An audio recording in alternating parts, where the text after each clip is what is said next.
Hey guys, welcome back to the channel.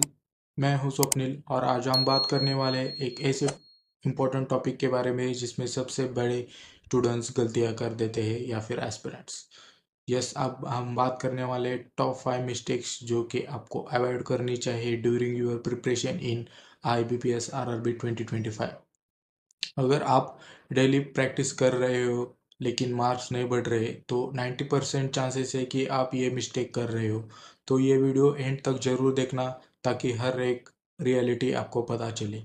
तो सबसे पहली बड़ी मिस्टेक ये है कि ज़्यादा क्वेश्चन सॉल्व करना पर बिना एनालिसिस के। स्टूडेंट्स क्या करते हैं, 100+ क्वेश्चंस अटेम्प्ट करते हैं लेकिन कभी देखते ही नहीं है कि गलती कहाँ हो रही है। रिमेंबर, आपको आरआरबी में मार्क्स बढ़ने के लिए आपको मिस्टेक बुक एक अलग से करनी पड़ी जहाँ पे आपको आपके मिस्टेक्स लिखना, क्योंकि आपको वहाँ पे आप मिस्टेक को एनालाइज कर सकते हैं ड्यूरिंग आवर प्रिपरेशन। दूसरी गलती यह है कि स्पीड टेस्ट को इग्नोर करना। एग्जाम में आपको 45 मिनट्स मिलते हैं 80 क्वेश्चंस के लिए। अगर आप घर पर बिना टाइमर के सॉल्व कर रहे हो तो रियल एग्जाम में पैनिक हो जाओगे। आपको स्टॉप वॉच यूज़ करना है, सेट करना है 20 मिनट्स, और आपको आपकी जो भी आपकी स्पीड है वो एनालाइज करना। थर्ड मिस्टेक आपकी यह है कि ब्लाइंड गेसिंग करना। आरआरबी में नेगेटिव मार्किंग होती है। अगर आप 3 से 4 भी क्वेश्चन लगा देते हो तो हाफ मार्क्स तो आपको जाता ही है।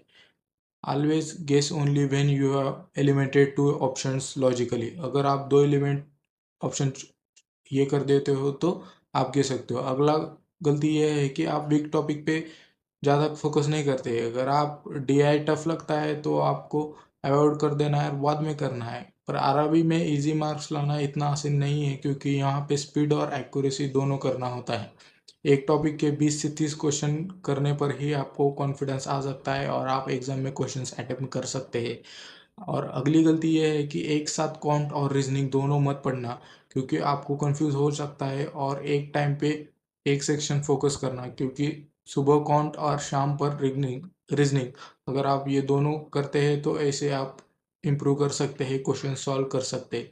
आखिरी और सबसे इम्पोर्टेंट गलती यह है कि मॉक टेस्ट को एनालाइज नहीं करना और सिर्फ स्कोर देख के ही खुश हो जाते हैं। लेकिन गलतियां ये हैं कि आप कहाँ गलतियां कर रहे हैं, आपको मॉक टेस्ट एनालिसिस करना है।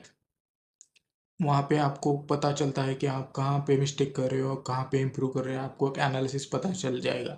तो दोस्तों, ये थे टॉप 5 मिस्टेक्स जो आपको अवॉइड नहीं करनी चाहिए ड्यूरिंग योर आरआरबी प्रिपरेशन। अगर वीडियो हेल्पफुल लगा तो लाइक ज़रूर करो और कमेंट में लिखो आप सबसे ज़्यादा कौन सी मिस्टेक करते हो। और हाँ, सब्सक्राइब ज़रूर करो डेली क्वांट और रीजनिंग और गवर्नमेंट रिलेटेड अपडेट्स के लिए। तो मिलते हैं नेक्स्ट वीडियो में। Till then keep practicing and stay confident.